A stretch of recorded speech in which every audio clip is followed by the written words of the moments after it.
Hello, everyone. Welcome to this week's episode of Catch the Fuck Up. My name is Fern. And I'm Nicole. And this week we are discussing chapter 349, Battle Flame. And starting right off, the cover. The cover is delightful, right? Yes, it is. I opened it and I was like, all right, pussy power. And I'm not sorry about it. Pussy power. Yes, they both are overflowing with pussy power. Oh, yeah, the cover is or rather like the first page of the chapter is a full color spread of Mirko and Bakugo. Presumably back at their sky high battle. And spoiler, we don't get back to it in this chapter. So we don't. Let us jump right in. So we start the chapter.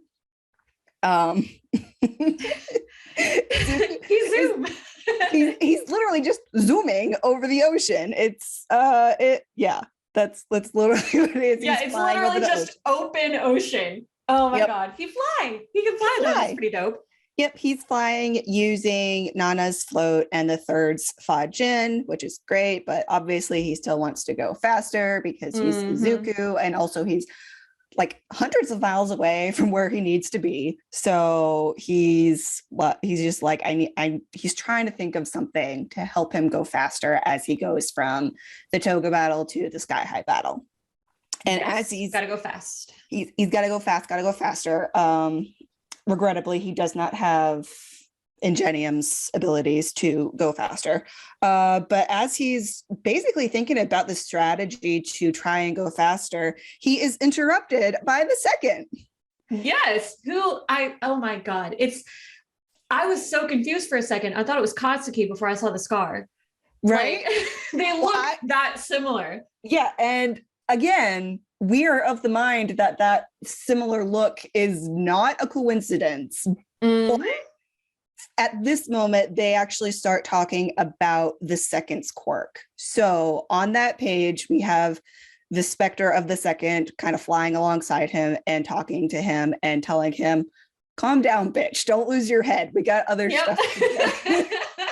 Which, if he is an ancestor of Katsuki, very on brand for the book. Yeah, that's hysterical. Yep. Oh my God. Oh, the irony. Yep. The irony or the buildup. We don't yet know because you turn the page hoping for some sort of information about the second, and not spoiler, you get nothing. You get nothing. Much like the rest of this chapter, which we will get to. Horikoshi, you damn tease. Exactly. But basically what they're talking about is the second is like pulling Izuku back from the edge of thinking of using the second's quirk, whatever it is. We still don't know what exactly it is. We just know from this panel as they're actually talking to each other, which is nice. I don't think they've actually had a conversation that we've seen. Yeah, not like this, at least. I remember number two yelling at some point. Yeah, he was yelling, and he didn't have much to say at the astral projection conference call thing. So this is like basically the most he's spoken, which is great. And we get a little more exposition on what his quirk is. And even though we don't actually know what it is, we learn that how One for All's stockpiling affected the second quirk. Basically it has turned into something that is different than what the second used it for and as. So it's essentially evolved into something that sounds like it can only be used maybe once, which is frightening. Yeah, and I think we've got our Deus Ex Machina right here. Yeah, exactly. And there's also a little half panel. It looks like it's a door. I'm guessing with this a is fuckload of locks on it. Yeah. Yeah, I'm guessing this is the metaphor for the second's quirk. So essentially, whenever it is used against whomever, either it can only be used once, or it is the sacrifice play that we are pretty sure Izuku is going to go all in on because he's Izuku. Yeah. But basically, the second is we don't need to use it yet. Don't think about using it now. Have faith in your friends, which is like so sweet, so nice. You come into this chapter kind of thinking the second is like this mysterious edgelord angsty guy, but he does now care for Izuku, which is nice. He is actually a pretty chill dude. Yep, exactly. He's just got a lot going on and probably a tragic history. So hopefully we will get that soon, but not now because you flip back to the Toga battle. Awesome. Yes. Yeah. So in the Toga battle, basically now that Izuku is gone and like out of reach, now Uraraka and Suyu are going to focus on Toga, as was the plan last week. So they're just basically starting their fight, which is like the round 2 of the Toga fight. Yeah, but there is like one panel with Froppy, right? and she says, "I can't stand the thought of a secret my friend holds dear being revealed like that." What is she talking about? No clue. There are 2 panels on here that I am a little concerned about. I'm concerned about that. And then I'm concerned about Toga. She's like touching a little box that she's got on her belt. Yeah. And she says Jin, which I'm assuming she's referring to twice, right? Yeah, that's his name. Yeah, I'm pretty sure Jin's blood is in that holster. That was clear to me. But I have no idea what Froppy is talking about. And I may just be dumb, but I don't know what secret she's referring to. I don't know if it's Uraraka's secret or Izuku's secret or whoever's secret. It's not clear who or what she's talking about. And I need to know. And we don't find out because it just goes straight into the Uraraka Toga fight that we always do and hoped was coming, which is great. They're facing off. They've got their proclamations. It's awesome. We think they're going to keep fighting. And then you turn the page and no. Horikoshi. Again. Why would you do this to me? Again, big tease. So much like last week, it is basically just the setup for the Toga Uraraka fight, just with a little more details, a little more mystery, whatever the fuck Froppy is talking about. But you turn the page and the fucking whatever she's going to do with Jin's blood. I'm not looking forward to that at all. Yeah. Worried. We are very worried about that. But also, I knew it was coming, so it's not a surprise. Yeah, I mean, I guess we could still potentially get our wish of like, we want her to like flip-flop and then use that against the evil people, but I don't know. I mean, we can still get it. We can hope. I hope so. Okay. Well, I don't think I'm as prepared for this fight as I thought I was. No, you're not. You are. I'm gonna cry. Tell. Yeah, I'm gonna cry. You're just gonna be on the floor, but it's fine because the next page we actually jump to a whole different battle that last week we were laughing about because we forgot about, and the universe was laughing at us at the same time because we are now at the Shoto Dabi fight. Yes, which is at Ground Zero. Yep, it's at Camino where All Might beat All for One and lost One for All. Yeah, the place where the statue of him is. Yep, exactly. And it's not going great, it appears. No, it's really not. They've got a fucking Godzilla. Yep. They've got a Godzilla Nomu who has stabbed someone. We don't know who because it's just unclear who they are. They're too far away from the perspective, and there's just fire. There's just fire everywhere. So you turn the page and it is Dabi's fire. Yep. And he is being the little angst lord we all know him to be, doing his stupid little monologue as he's basically just fueling a hurricane of fire. So whatever. Yeah, I want the Toga fight. I'm not prepared for. Yeah, I don't think you're going to get it for a little bit, but basically what Dabi is up to is he is having his little, I don't even know if he's fully insane at this point, but he seems to be pretty close to it. And we know from past chapters that he is like on that line of here, but also he could tip very easily over to the absolute lunacy, which I mean, He's never really been stable ever. Yeah, like even as a kid, like that kid had serious issues. Yeah, and he did not get therapy because the Todoroki family sucks. But as we continue, basically we see there's one line that is like, oh, that's his motivation. Okay, but also okay, because I get it. Basically, it's like, once again, he won't pay me any attention. So I'm just gonna burn everybody.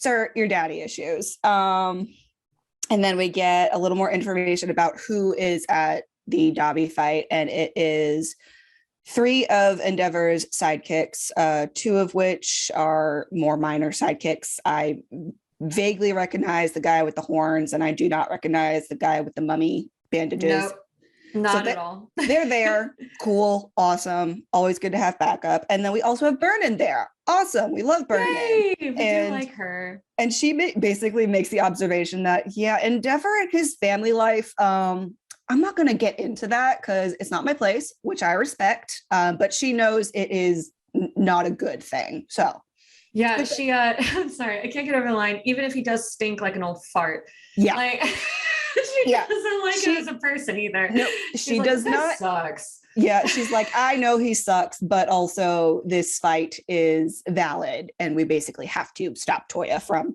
literally just burning down all of Japan, seems like. And then we switch to Shoto, and Shoto addresses his brother, and he's like, Toya, Dabi, like, I'm not here because of Endeavor. I am here because of my own choices, which we know, because good boy Shoto has essentially separated himself from Endeavor. And even though he does not like when their missions align, he's still going to do it because he is a hero and he is his own person. Yes, unlike Endeavor, he's able to keep the big picture in mind. Exactly. And basically, as the chapter continues, they have this conversation where Dabi is like taunting him, and obviously he does not understand the healing, I guess, that Shoto has done, because he's still very much unhealed, which is expected. Yeah. But basically, Dabi is still like, bro, what are you doing being the little pawn that our father raised you to be? Like, how could you even do this? And Shoto like attempts to say that that's not what's going on, but Dabi goes into another monologue, which is to be expected. I'm just so over these men. I'm so over Dabi. I'm sorry. Yes, he's very tragic, and I sympathize with certain aspects of his life, but also he talks too much. Yeah, but also he's an edgelord and far too close to incel for universal liking. I get it. I'm with you. I do not think he's going to be the one or one of them to be redeemed, which we did not expect, but now it's kind of clear that it's not going to happen. Yeah, I think he's going to have some like horrible tragic death. Yeah. Before we finish up, I was telling Fern that I had been spoiled by some leaks. These were the leaks, the fact that the next chapter was going to go to the Dabi fight. So okay. Because there was a lot on TikTok and Twitter about Dabi, and I was like, oh, okay, we're gonna at least see some of the fight in the next chapter. Fine, but I didn't see how it ended. Yeah, the internet does love him. They really do. And I'm definitely in the minority here, where I'm just like, you go away. Yeah, we need to do. Well, I wonder if the internet loves him because a lot of the internet that we see has not read the manga, where we find out his gross actual like motivations. Like, a lot of them either don't seem to know or don't care about his very much incel.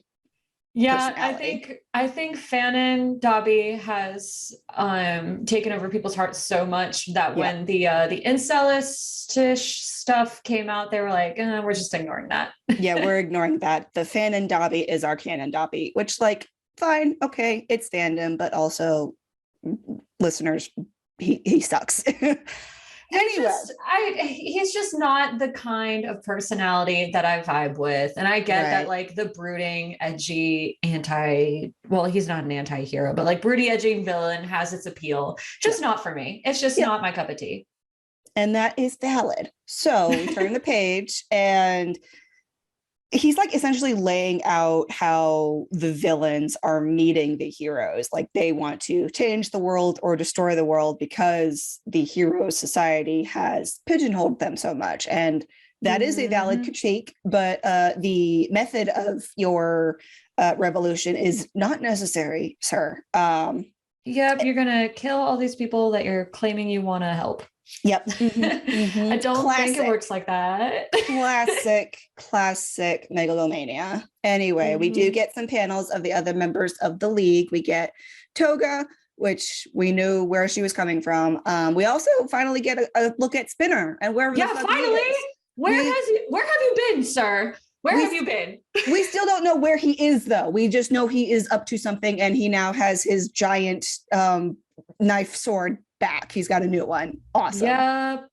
Oh, I miss him. Poor baby. I do too. Maybe we'll see where he is next time. And then we also have Shiggy and his tidal wave of fingers. Yep. Basically just saying this is where the league is, and as we go into it. And basically he just continues blabbing, and Shoto, poor Shoto, he's like, you survived that back then, so why didn't you come home? Which is like, baby. Baby. Oh. Shoto, you're breaking my heart. You poor thing. And then you turn the page to the last page, and grossness is on this page. Yeah, it's goodness gracious. Oh, Dobby, the metaphors, they write themselves. Yep, exactly. So basically, he hears Shoto's question, and he's like, okay, I'll answer it because I'm going insane. It's great. It's fine. So he says, you really want to know the story of how I became Dobby?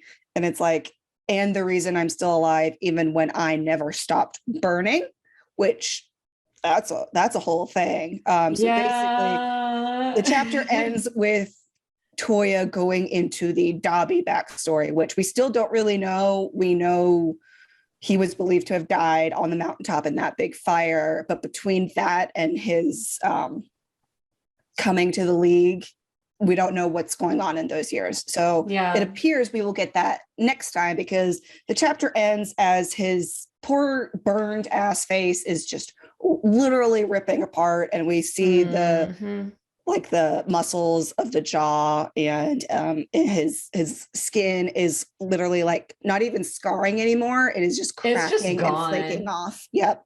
And like literally his teeth are starting to crack like he's in a fucking crematorium. Yep, exactly. He is skeletonizing himself as he burns with his hatred. Oh God, this reminds me of number 6. Yep, I was wondering if you were gonna put that together. Listeners, number 6 is the current main villain of the Vigilantes spinoff, and it is not going well for number 6 either. There are similarities between these two characters. There really is. Oh goodness. So, I mean, if that gets you into reading Vigilante is great, because I refreshed the app and the next chapter comes out in 2 weeks, not 1. So we got to wait 2 weeks to see Dobby's backstory and what the hell is going on with Toga. And this is what the answer is to what I saw on Twitter the other day, where next chapter is skipping a week, but I want it now. I want to get Dobby. Like, I'm vaguely curious about his backstory and how he survived. Yeah, like I want to know what over with, so that I can move on to someone else. Exactly. It's like, I want to know what happened. I'm curious how he went from losing a piece of jawbone to surviving for over a decade, I guess. That's just interesting to see it, but also we want to see the fights actually progress, so we can have resolution and relief and Toga and Spinner and Deku and Bakugo and all the children. Why? But like, okay. Yeah. Oh God. I just need Toga and Spinner to be okay. Yep. For sure. And all my class 1A babies too, obviously. But like obviously, but right now we are focused on those two because they seem to be in the most peril. And in this chapter, we do see some folks have fallen along with the guy who got stabbed. We do see like 2 other people who have either collapsed or died, but none of them look to be our babies. They were just, I guess, random heroes that couldn't stand the heat. But yeah, we went into this chapter hoping for answers and just got more questions, and now we have to wait even longer. Where is Kirishima? I was so upset when he wasn't with Shoto. I was like, God damn it. Yeah, I feel like the next chapters as they come, probably 350 is going to be Dabi's backstory, because we know or have seen that Horikoshi has that whole thing like planned out. Like we know that's part of the story that he wants to tell. So yeah, 350 is probably going to be mostly Dabi's backstory. And then I think where we're going to go next is kind of where this chapter was. We kind of checked in on a couple different places. So I think after Dabi's backstory, we're going to do that probably really quickly and then really dive into round 2 for all the battles, wherever they are.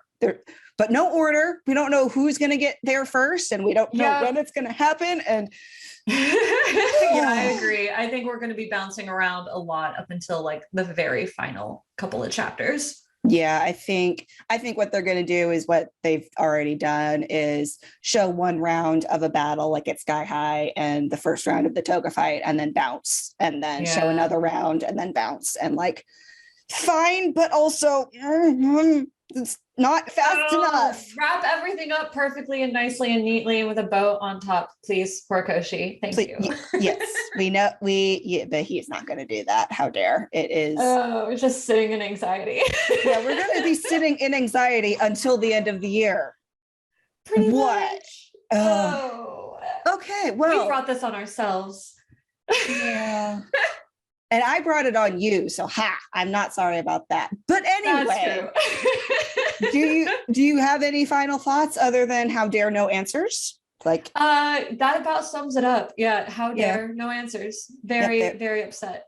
there was no larger brain screaming moment like how Bakugo was narrating the unrequited chapter. There was none of that. This was still not over that. No, I will never be over it. This was a much more straightforward chapter, and even though it was straightforward, we got nothing. So that's all I got. Yep, same. Well, thank you everyone for listening. Y'all will hear from us in 2 weeks, and in the meantime, go beyond plus ultra and catch the fuck up. Bye, y'all. Bye.